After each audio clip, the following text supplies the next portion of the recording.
ففروا إلى الله إني لكم منه نذير مبين. إن الحمد لله نحمده ونستعينه ونستغفره ونعوذ بالله من شرور أنفسنا وسيئات أعمالنا من يهده الله فلا مضل له ومن يضلل فلا هادي له أشهد أن لا إله إلا الله وحده لا شريك له أشهد أن محمدا عبده ورسوله يا أيها الذين آمنوا اتقوا الله حق تقاته ولا تموتن إلا وأنتم مسلمون يا أيها الناس اتقوا ربكم الذي خلقكم من نفس واحدة وخلق منها زوجها وبث منهما رجالا كثيرا ونساء واتقوا الله الذي تساءلون به والأرحام إن الله كان عليكم رقيبا يا أيها الذين آمنوا اتقوا الله وقولوا قولا سديدا يصلح لكم أعمالكم ويغفر لكم ذنوبكم ومن يطع الله ورسوله فقد فاز فوزا عظيما. أما بعد فإن أصدق الحديث كتاب الله وخير الهدي هدي محمد صلى الله عليه وسلم وشر الأمور محدثاتها فإن كل محدثة بدعة وكل بدعة ضلالة وكل ضلالة في النار. Ma'asyiral ikhwa wal akhwat rahimani wa rahimakumullah. Ini pembahasan kitab Mukhtasar Abi Syuja yang dikenal dengan nama Al-Ghaya wa Taqrib. Salah satu pembahasan fikih mendasar dalam membangun nuansa ke pengetahuan dan keilmuan. Harusnya dari tertib program di Kuliah Mafatihul Ilm setelah 13 kitab yang telah berlalu, harusnya ada pembahasan Ulumul Quran, kemudian tafsir Qisarul Mufassal, lalu pembahasan Shalah Hadith, kemudian Arba'in Nawawiyah, lalu pembahasan Usulul Fiqh, kemudian Mukhtasar Abi Syuja. Hanya saja kita pada hari ini dahulukan pendahuluan Mukhtasar Abi Syuja masuk di dalam program ini karena sebuah keperluan. Dan insyaallah ta'ala itu tidak ada masalah, tidak berpengaruh dalam buku-buku yang dikaji di dalam program ini. Di dalam pembahasan fikih itu, sebagian ulama lebih mendahulukan seorang mengenal al-furu' al-fiqhiyah sebelum dia masuk dalam mempelajari usulul fiqh. Dia mengenal dari pembahasan cabang-cabang rincian ilmu fikih sebelum dia masuk ke dalam pembahasan usulul fiqh. Kaidah-kaidah dan metode di dalam memahami fikih, berijtihad dan berdalil. Iya. Dan sebagian ulama sebaliknya. Sebelum seorang itu mempelajari tentang fikih, dia mengerti dulu dari istilah-istilah, dari tata cara berdalil, ketentuan di dalam pendalilan tentang ijtihad dan semisal dengannya, dari pembahasan-pembahasan di ilmu usulul fiqh. Nah itu tidak ada masalah ya. Dan sebagian ulama menggabungkan antara dua hal. Menggabungkan antara dua hal.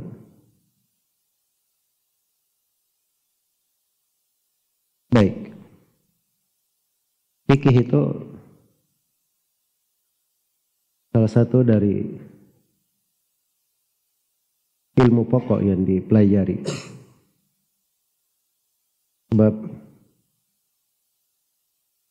di antara pokok dakwah para nabi dan para rasul adalah menerangkan jalan beragama yang halal dan yang haram, dan hukum-hukum syariat. Walaupun setiap nabi dan rasul itu memiliki syariat-syariat masing-masing berbeda dengan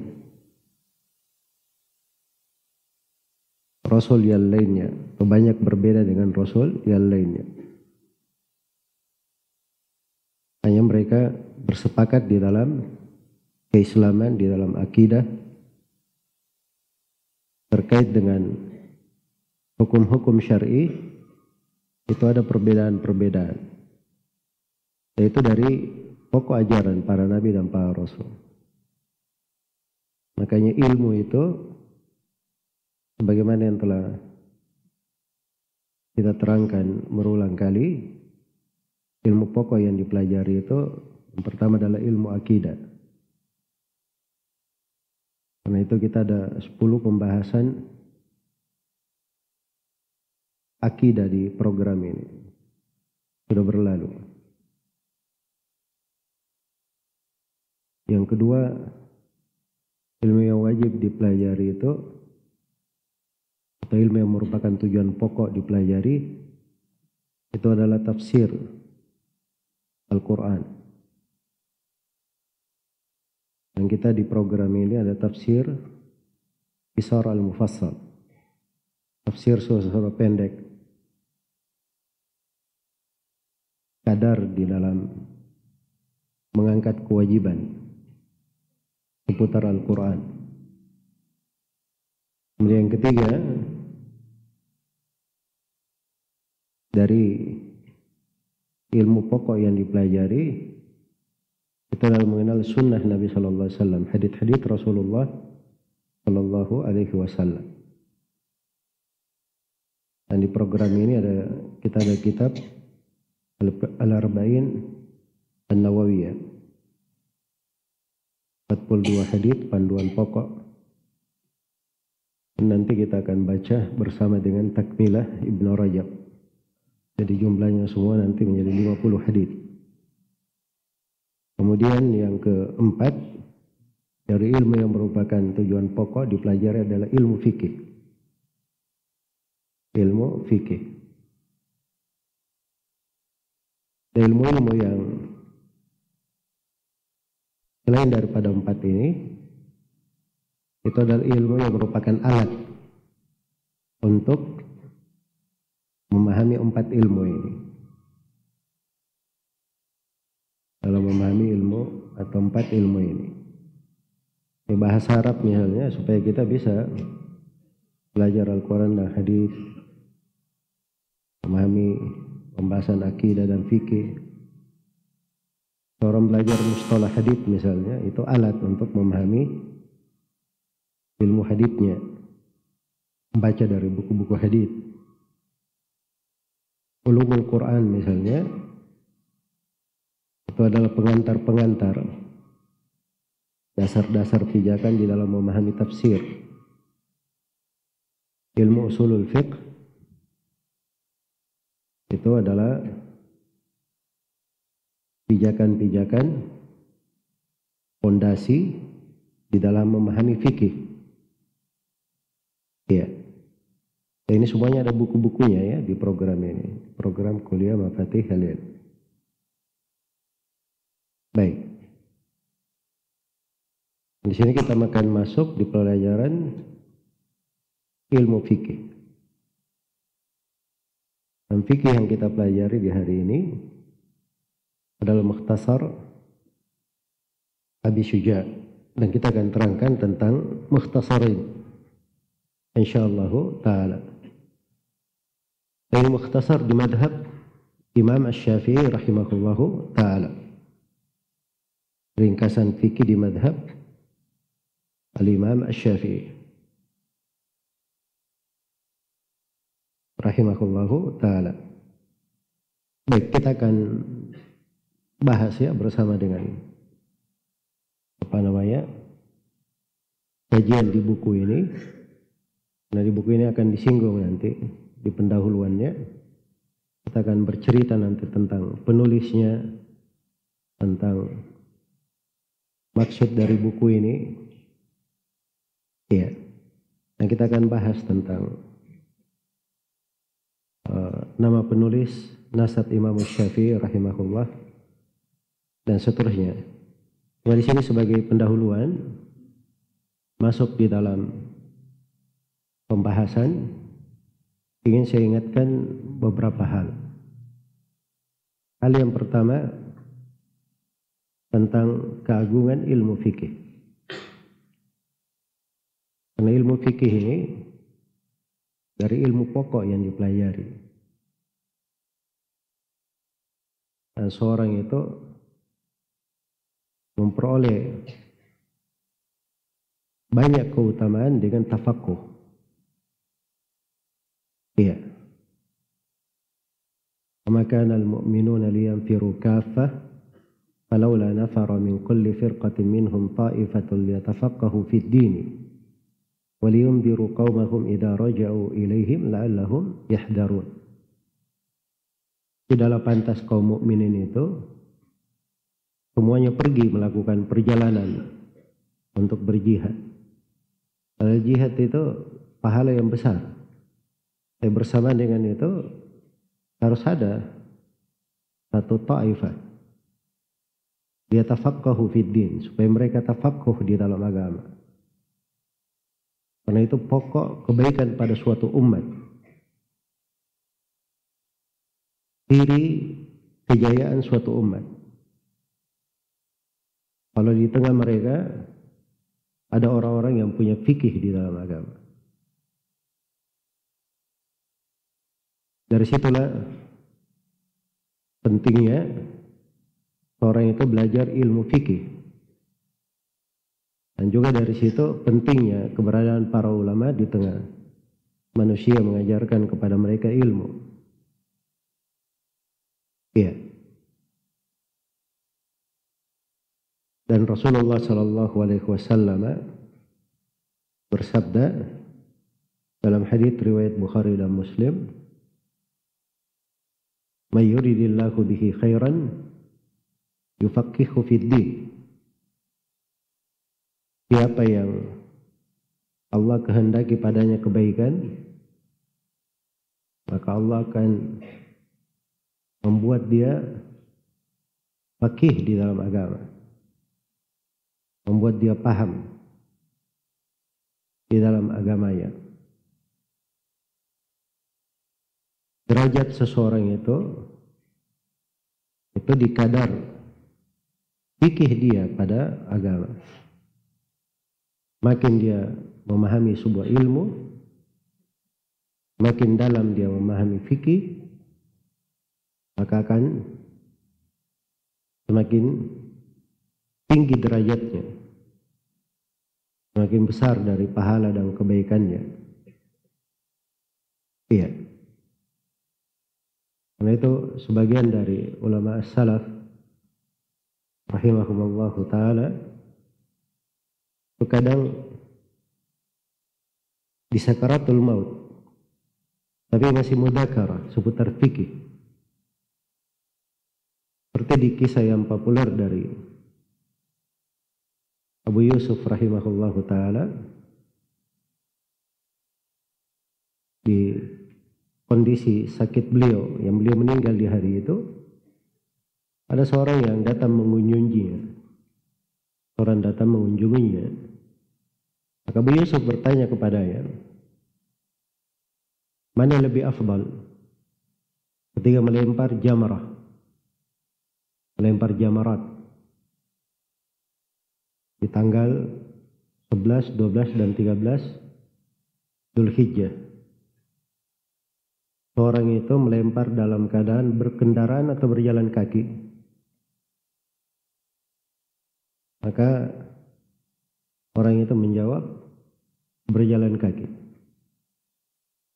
Kata Abu Yusuf, kurang tepat. Orang ini memperbaiki lagi, kalau begitu berkendaraan. Kata Abu Yusuf, juga kurang tepat. Lalu apa yang benarnya? Kata beliau, di lemparan yang pertama, jamrat ada 3. Di jamrah yang pertama, sunnahnya berjalan kaki. Demikian pula di jamrah yang kedua. Karena habis melempar, ada sunnah berdoa. Maka untuk berdoa itu lebih bagus dia berjalan kaki. Setelah jamrah yang kedua juga berdoa. Yang ketiga, cuma melempar langsung jalan. Itu sunnahnya dia berkendaraan. Melempar langsung jalan. Itu dahulu ya, di masa dahulu. Kalau sekarang ini tidak boleh seorang berkendaraan. Tidak ada yang diizinkan kendaraan. Tapi maksudnya itu fikih. Ya, masih mereka mudzakarah. Sebab mereka anggap itu suatu hal yang besar. Sampai sebagian dari as-salaf itu ada yang dikunjungi oleh tamunya pada saat dia sakit. Kemudian dikatakan kepadanya, kenapa enggak kamu tidak istirahat saja? Maka kata beliau, andai kata saya menghadap Allah dalam keadaan saya tahu ilmu ini, masalah ini, itu lebih saya cintai daripada saya meninggal, saya tidak mengetahuinya. Sebab itu membedakan derajat seorang hamba. Karena itu harus ada semangat di dalam memahami pembahasan-pembahasan yang merupakan fikih di dalam agama. Iya. Kemudian yang kedua, dari pendahuluan bahwa tafaqquh itu ada jalannya. Seorang mempelajari fikih dalam agama ada tingkatan-tingkatannya. Ada tingkatan-tingkatannya. Iya. Dia mulai dari ilmu dasar,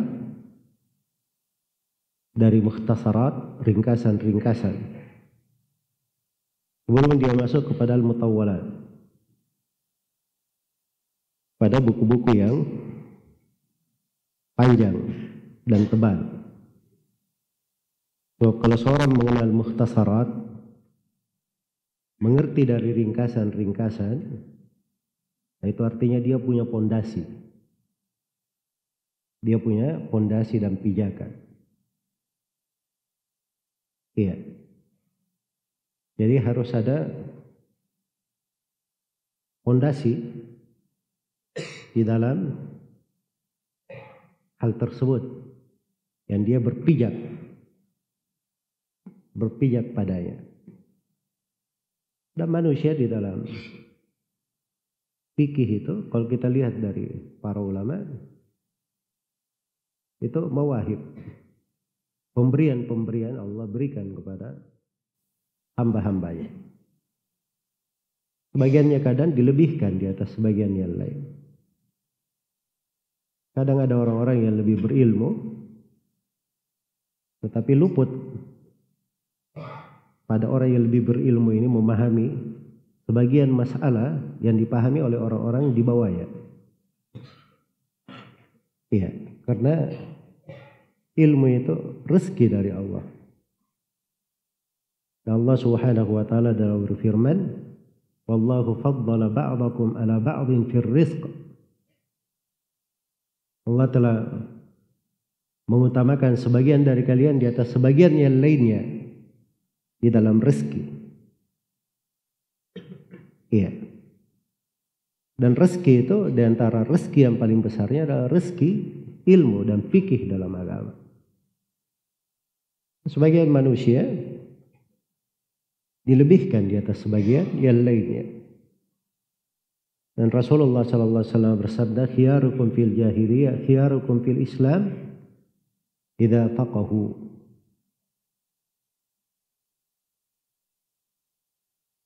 Orang yang terbaik di tengah kalian di masa jahiliyah adalah orang yang terbaiknya di masa Islam. Dengan syarat dia punya fikih dalam agama. Itu yang melebihkan jenjang dan ketinggian. Dan di situ manusia bertingkat-tingkat. Ya. Berjenjang di dalam hal tersebut. Jadi kalau diketahui ini, maka di dalam tafaqquh itu ada jalannya, ada metodenya, Iya. Dan itu dipelajari oleh para ulama. Jadi di masa dahulu itu, dari masa Nabi Shallallahu Alaihi Wasallam, itu para sahabat tafaqquh kepada Nabi Shallallahu Alaihi Wasallam. Iya. Ada sebagian sahabat yang melingkup banyak dari ilmu. Ada sebagian sahabat dia menonjol di suatu bidang ilmu melebihi daripada yang lainnya. Misalnya ini ada yang menonjol di tafsir, ada yang menonjol di di faraid, melebihi daripada yang lainnya. Kemudian setelah Nabi Shallallahu Alaihi Wasallam meninggal, para sahabat radhiyallahu taala anhum itu berpencar ke berbagai penjuru dunia. Maka di kota Madinah itu ada fikihnya Abdullah bin Umar. Di kota Mekah ada fikihnya Abdullah bin Abbas. Di kota Mesir ada fikihnya Abdullah bin Amr bin As. Di negeri Syam waktu itu ada fikihnya para sahabat Ubay bin Ka'ab, Abu Darda radhiyallahu taala anhum. Kemudian Muawiyah.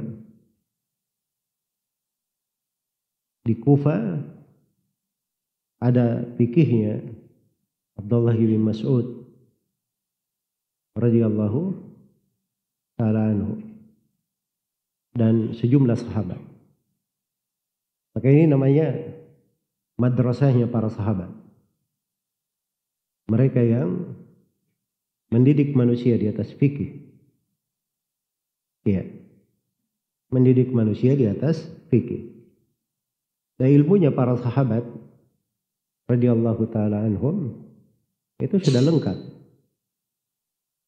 Sudah lengkap. Hanya saja ilmu mereka itu di kemudian hari ada sebagian hal yang diperinci oleh manusia yang datang setelahnya. Misalnya ilmu bahasa Arab. Mereka tidak perlu ada matan ajurumiyah dari dasar ilmu bahasa. Karena mereka ini orang Arab fasih. Ilmu bahasa Arab itu melekat pada mereka. Iya. Demikian pula dari pendalilan ilmu usul fikih. Itu kelihatan di cara memahami para sahabat. Cara mereka berdalilkan. Itu terlihat di usul para sahabat di pendalilan. Iya. Sama di dalam mendengarkan hadis. Nabi beri kaidah-kaidah di dalam periwayatan.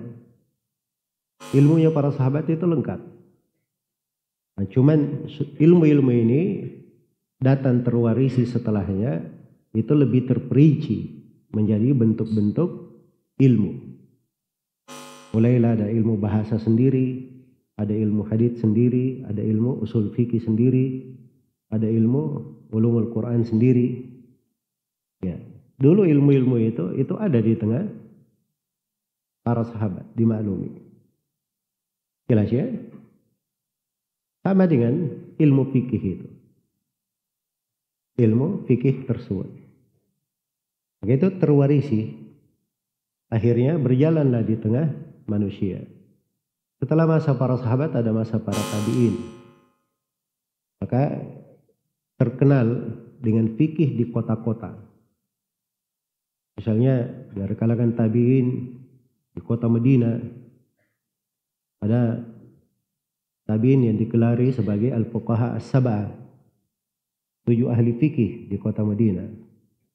Jadi maklumi pendapat-pendapat mereka di pembahasan fikih. Wa idza qila man fil ilmi sab'atu abhurin riwayatuhum fil ilmi laysat kharija wa kulhum Ubaidullah Urwa Qasimun Sayyidun Abu Bakrin Sulaiman kharija. Itu 7 orang dari ahli fikih di kota Madinah. Ya. Urwa ibn Zubair, Ubaidullah ibn Abdullah ibn Utbah ibn Mas'ud, Qasim bin Muhammad bin Abi Bakr As-Siddiq, Sayyid bin Musayyad, kemudian Abu Bakar bin Abdurrahman, lalu Sulaiman, Sulaiman bin Abdurrahman, kemudian Kharijah bin Zaid.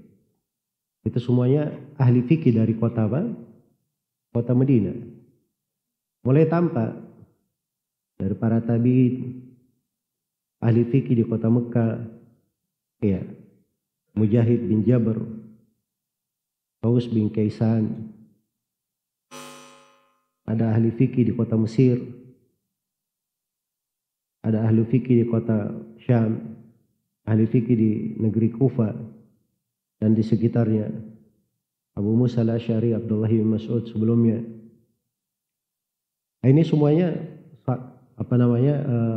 mereka meninggalkan murid-murid seperti Ibrahim an-Nakhai, Alqamah bin Qais, ya, Asy-Sya'bi, Amir bin Syarahil. Ini mereka punya juga pendidikan-pendidikan madrasah. Berjalanlah ke generasi setelahnya sampai terkenal dari para imam yang mereka tersohor di pembahasan-pembahasan fikih.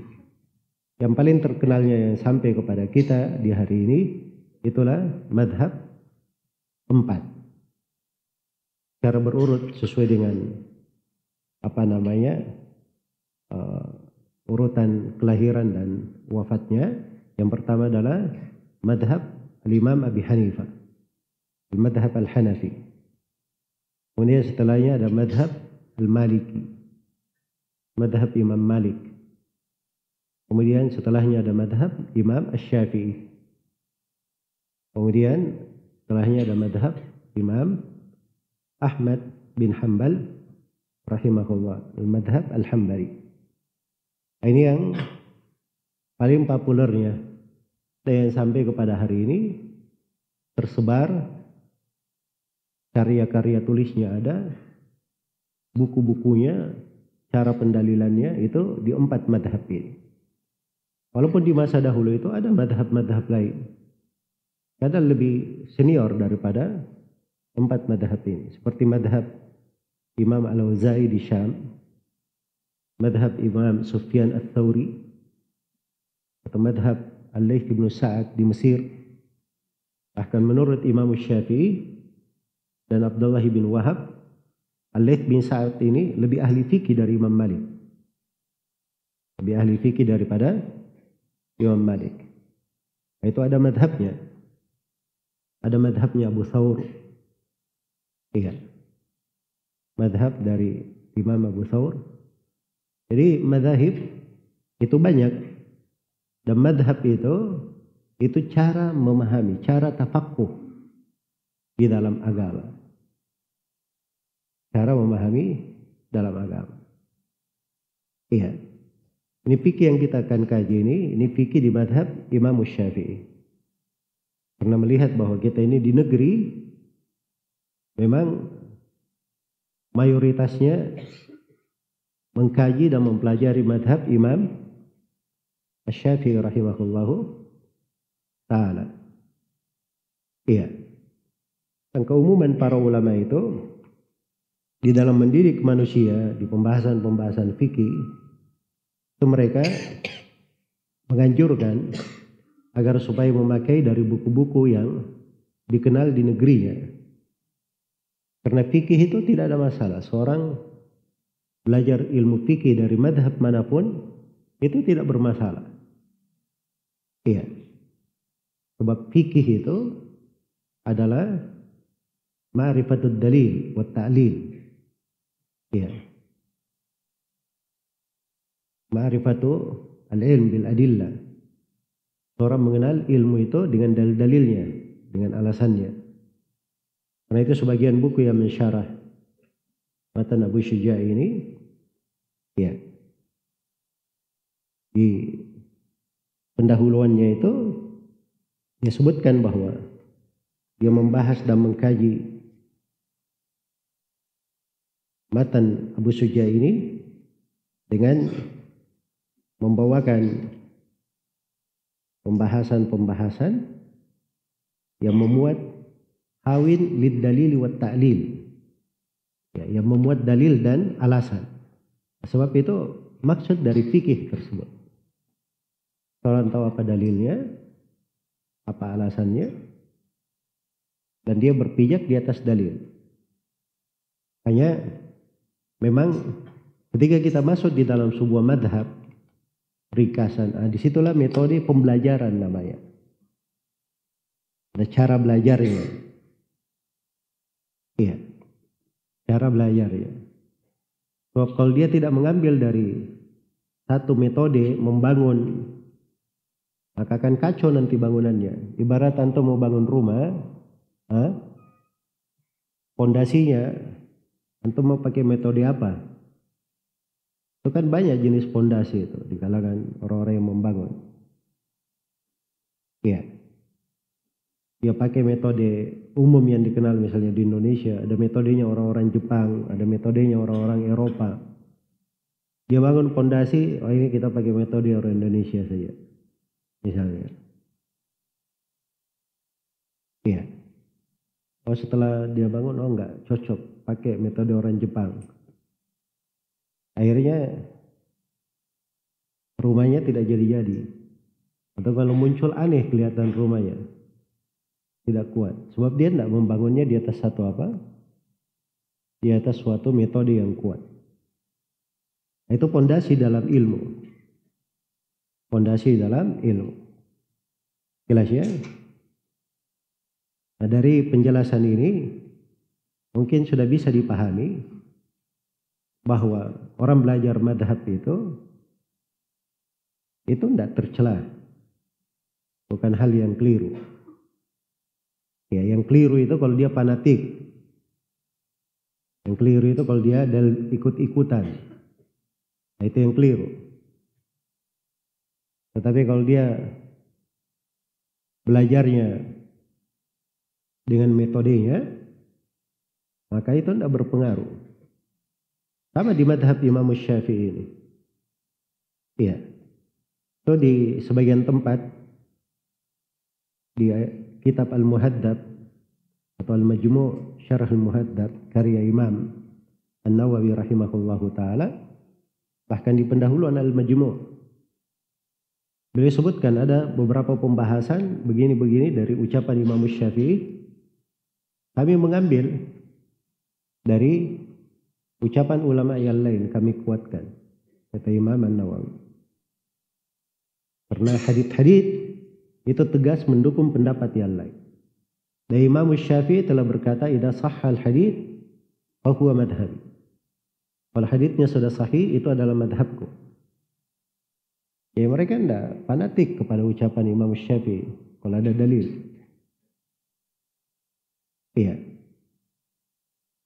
Dan di sebagian pembahasan di Sahih Muslim, ada di pembahasan Kitabul Libas tentang pakaian al-mu'asfar, itu Imam Syafi'i membolehkan pakai al-mu'asfar. Karena alasannya Imam Syafi'i hanya ada sebagian athar dari Ibnu Abbas yang melarang, dan itu tidak tegas dalam larangan. Makanya beliau tidak berani mengatakan itu tidak boleh. Tapi di Sahih Muslim sendiri, itu haditsnya melarang tegas dari Nabi Sallallahu Alaihi Wasallam. Maka Imam Nawawi berkata bahwa madhab Imam Syafi'i kalau haditsnya sahih Itu adalah mazhab beliau. Iya. Diberi udzur oleh para ulama bahwa mungkin hadis ini belum sampai kepada Imam Syafi'i. Belum sampai kepada Imam Syafi'i. Itu tafaqquh namanya, memahami dari fikih agama. Iya. Sebab seorang itu ketika dia belajar apa dalilnya? Apa dalilnya? Tapi kalau dia masuk di dalam membangun bangunan ilmiah, jangan dicampur adukkan dengan lain. Mencampur adukkan ini yang kadang bikin masalah. Bikin masalah. Kadang pemahamannya bisa bercampur-campur. Tapi kalau dia bangun pondasi, dia mulai dengan satu hal, sudah kuat, boleh dia bikin hal yang lainnya. Yang penting dia sudah punya pondasi yang bagus dan kuat. Baik. Jadi ini dasarnya di dalam seorang itu mempelajari ilmu fikih. Ini sebagian pendahuluan. Saya ingatkan di sini tentang pentingnya seseorang itu tadarruj. Dan dia memahami pembahasan-pembahasan dari fikih itu sesuai dengan kadarnya.